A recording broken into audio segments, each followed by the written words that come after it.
Una, sería muy interesante que la compañera hiciera su propia crónica, porque entonces es a dos voces, y las crónicas de viaje a dos voces. A mí eso me parece mentalmente muy sexy.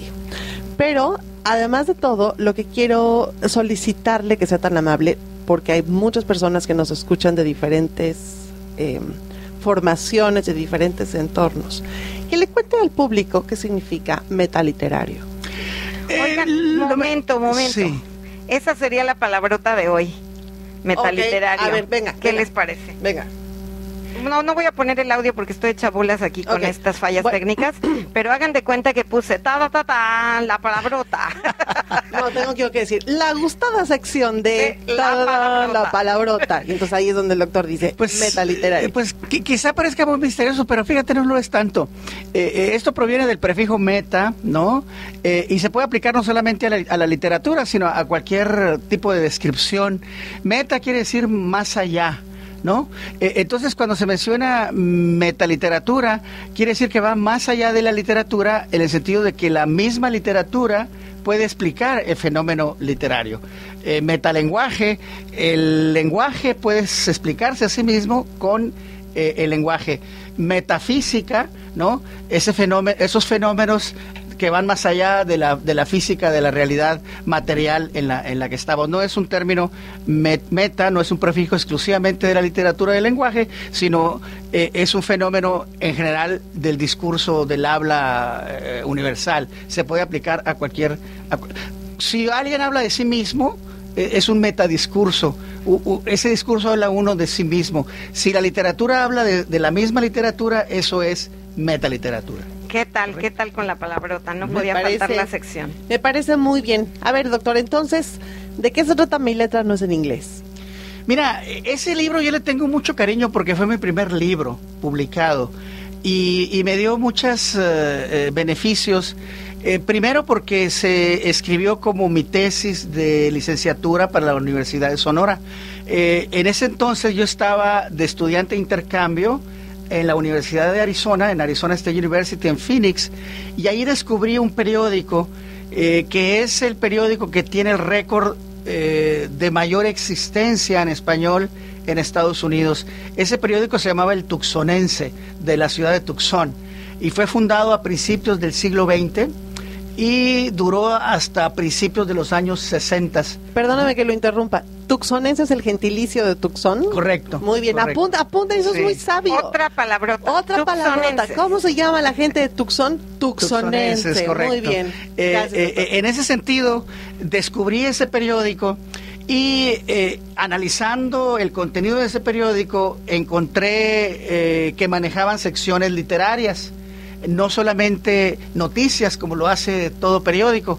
Creo que es un estilo de los periódicos del siglo XIX que incluían entretenimiento, y en ese entretenimiento había mucho contenido poético y mucho contenido de cuentos y hasta novelas escritas por entregas, ¿no? Cada semana se publicaba un fragmento de una novela. Eso publicaba el Tucsonense. Afortunadamente la Universidad Estatal de Arizona tiene todavía unos archivos en microfilm, ¿no? Microfilmados de la gran mayoría de estos periódicos que se publicaban 2 veces por semana, a veces una vez a la semana, a veces 2 veces al mes, etcétera. Y empecé a estudiar el contenido de este periódico y me concentré solamente en analizar la poesía. En aquel entonces yo quise concentrarme en ese género y encontré un verso de un poeta de Tucson, latino, mexicano, que le hacía un homenaje, un acróstico, se llaman acrósticos esos poemas, en donde se pone el nombre del tucsonense y cada verso empieza con la letra E, por ejemplo, ¿no? Hasta formar el tucsonense. En una de las estrofas mencionaba que si usted entiende mis letras, sabrá que no es en inglés. Así decía el verso de este poeta, y me encantó a mí ese título porque le hacía homenaje al periódico a través de un poema diciendo que se publicaba el periódico y la poesía en español, y el que no lo entendiera pues es que quería decir o no sabía leer o no sabía nada de español. Interesante. Saco yo ese verso y lo pongo como título de este libro, y es eso, analizar la poesía que se publicaba en este periódico, el Tucsonense. ¿Y por qué mi letra no es en inglés? Por un lado porque se saca este verso de este poeta, ¿sí? Y por otro lado porque también, apelando de nuevo, ¿no?, de este uso de la literatura con muchas interpretaciones, también ahí significa que la poesía que publicaban era una poesía de resistencia. Resistencia en el sentido de que en la época en que el periódico empieza a surgir, Tucson ya está pasando a un dominio de la cultura, de la economía y de la política anglosajona. El único recurso que le quedan a los mexicanos, a los latinos que viven en el área de Tucson, es su lengua y su cultura. Ya la política la han perdido, el control económico se perdió, obviamente el control territorial ya está en manos totalmente anglosajonas, se está modernizando la ciudad, y entonces el lenguaje, o sea, el español, es la única defensa, el único nicho, el único lugar donde van a recalar toda esta historia, ¿no?, de mexicanos en Estados Unidos desde el 1848 hasta... Bueno, Tucson pasa a ser parte de Estados Unidos de Arizona, no por la guerra de 1848, sino por una venta de territorial que se llama la Venta de la Mesilla, que sucedió en 1853. La parte norte de Sonora, del área de Nogales hasta un poquito más al norte de Tucson, pertenecía a Sonora. Con esta venta pasa a formar parte ya de Arizona. En ese sentido, Tucson pasa a ser parte de Arizona y de Estados Unidos no por ataques ni por guerras, sino por una transacción territorial. Se compra ese territorio y ahí los tucsonenses pasan a formar parte de un día para otro, a formar parte de Estados Unidos. En este proceso van perdiendo todo hasta que solamente les queda, como digo, el lenguaje y la cultura. Entonces la poesía que analizo es de resistencia porque tratan de conservar su idioma español, tratan de conservar sus tradiciones, tratan de crear estas fundaciones como Círculo Cultural, empiezan a crear una serie de periódicos, revistas, asociaciones, organismos para preservar toda esta cultura latina, mexicana, latinoamericana que les queda, ¿no? Bueno, aquí me surge a mí una pregunta. Eso sucedía antes. Si te fijas ahora, la gente en lugar de tratar de conservarlo, desean perderlo, quieren ser parte de otra cultura que no es la suya, ¿no? Exactamente, sí. Eso me parece un poco lamentable y triste, y es por eso que nosotros lo hacemos todo en español. Exactamente, precisamente mis proyectos o los proyectos, no, yo también escribo todo en español, ¿no? Me han preguntado, o sea, ya llevo mucho tiempo yo aquí, ¿por qué no lo hago en inglés, etcétera? Quizá traducir de vez en cuando, pero yo asumo esto como una especie de misión, precisamente leyendo a estos editores como el tucsonense, nos dan todavía hoy una cátedra de cómo se hacía el periodismo en la época pasada, que no solamente informaba o no solamente era comercial, sino también educaba, preservaba la lengua, preservaba las costumbres, preservaba la historia, la identidad, etcétera. Y descubro ya en mi época contemporánea que muchos de los periódicos donde yo colaboraba en el área de aquí de Estados Unidos no incluían secciones culturales, no incluían secciones literarias, no incluían géneros de un periodismo más a fondo. Ahí es cuando se me ocurre a mí la idea de crear nosotros nuestros propios medios para incluir precisamente esos géneros, ¿no?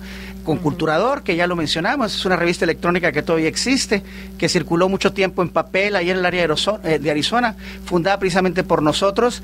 Era un periódico, o esto todavía sigue siendo un periódico, que se especializa en publicar la poesía que producen los latinos en español en esta zona del suroeste, ¿no? Entonces sí tenemos mucho que aprender de estos proyectos del siglo pasado, del siglo XIX, que los editores no solamente se dedicaban a hacer negocio o a hacer noticia, sino también con una misión filosófica, una misión lingüística, una misión precisamente de resistencia, ¿no? Bueno, pues antes de seguir adelante te quiero dar aquí un montón de saludos de gente que ya te está escuchando, y los voy a empezar a mencionar, si no después me atacan aquí y ya no puedo. Pues también les retribuyo el saludo, sí. Sí, saludos de Martín Ayala, de Connie Guerrero, Sandra Yayay desde Vallejo, Umbelina Martínez, de Bárbara Macaca, de Alma Lagunes Bojorques, de Rigoberto González, de Blanca Carrillo, de Vicky Ávila, de Esther Gross, de Laura Nancy,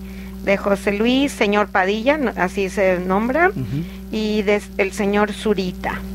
Y también tengo aquí, por ejemplo, un mensajito de Candy Durán que te dice que qué gusto, que no se está perdiendo este programa, que te manda muchos saludos.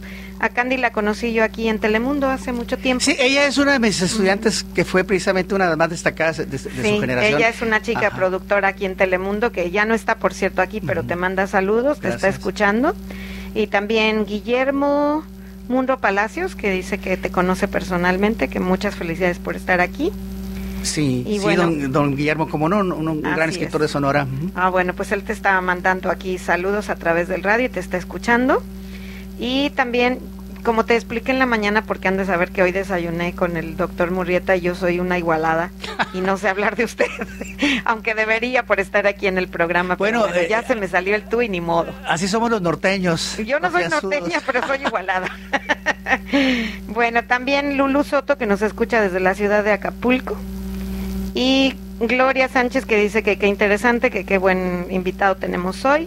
David Sauceda y Mina Alicia Rodríguez García hasta ahorita. Así es. Gracias. Sí, pues ya saben, aquí estamos esperando sus comentarios. Bueno, más que para mí, yo creo que es para el éxito de su programa, ¿no? Si está recibiendo todas estas reacciones, quiere decir que su programa es muy escuchado, que la señal está llegando bien, su programa, Nuestras Raíces, parece ser que ya tiene su público consolidado y ahora se está ampliando con estos saludos que estamos recibiendo. Sí, qué bueno, me da mucho gusto. Y sí, en realidad, bueno, ahí llevamos ya un poquito de tiempo y tratando de llevarle a la gente todo lo entonces ya para terminar, fíjate, el tema de Mi letra nace en inglés, se escribe ese libro como tesis, ¿no? Obtengo el título de licenciado en la Universidad de Sonora, pero después preparo yo ese mismo manuscrito y lo someto a un concurso. En Sonora se estaban renaciendo los concursos de literatura y tengo la fortuna de haber ganado el primer lugar con ese libro de Mi letra nace en inglés. Entonces, al ganar el primer lugar, nos dan una motivación económica, publican el libro ya impreso, ¿no?, con todas las 1000 ejemplares, pero además ese libro me sirve para ser aceptado en Arizona State ya en el programa doctoral de manera formal. Entonces un solo libro produjo muchas consecuencias, por eso le tengo un gran afecto a este libro, que no es mi género principal, es un ensayo, es un análisis, pero es un libro que me abrió las puertas académicas, las puertas literarias y las puertas de probar por primera vez lo que es saberse publicado, ¿no? Qué lejos puede llegar un acróstico, definitivamente. Cuéntame de Volviendo a Vivir. No, estábamos, ¿por qué no vamos hablando a tu regreso? Háblame a tu regreso. Háblame a tu regreso, me suena a microrrelato. Sí, claro. Sí, ay, qué bonitos son los microrelatos. Les cuento que aquí tuvimos un taller de microrrelato. Miranda es la persona que está dedicada al club de escritura, precisamente de aquí de Casa Círculo. Y tuvimos un club de microrrelato y de repente me recordé que el título podría ser un microrrelato. Interesante. Háblame a tu regreso. Eso que estás diciendo, lo estaban diciendo también mis alumnas. Desde que tomaron ese curso de microrrelato, no lo di yo nada más, lo di con mi colega Juan Carlos Chávez. Ya tienen la mirada del microrrelato. Entonces una de las alumnas decía, están en todas partes, los vamos detectando. Y sí, efectivamente puede ser, pero eso fue así como microrrelato. Microrrelato. En un título puedes hablar de muchas cosas. Pues han dado en el clavo, ¿no? Sí, Háblame tu regreso sería una micronovela. O una novela corta también le llaman, o una noveleta también le llaman. Son pequeñas novelas que no pasan de las 100 páginas en manuscrito, ¿no? Y habla precisamente de estas experiencias que tienen los nuevos migrantes que llegan acá a Estados Unidos. Creo que en ese micronarración, las novelas son 200, 150 páginas mínimo, y de ahí hasta 600, 700 páginas son las señorolas novelas, ¿no? Esta novelita es relativamente pequeña, pero yo la quise hacer así, para que sea precisamente una lectura ágil, rápida, porque también es un poco complicada ahí las posturas, las posiciones narrativas. Es una especie de alma, de recuerdo, de nación, de amor, de una madre que está regañando, recordándole, haciéndole ver al hijo, ¿no?, que se va de México, pero se va con propósitos académicos, se va con propósitos de estudio, no se viene simplemente sin documentos, sin conocimiento del inglés, sin preparación, ya se viene con ciertas preparaciones previas para poderse defender, ¿no?, de la serie de obstáculos y retos que se le va a presentar aquí. Sin embargo, este nuevo migrante, yo digo que es un nuevo migrante porque el migrante tradicional, pues es el migrante que viene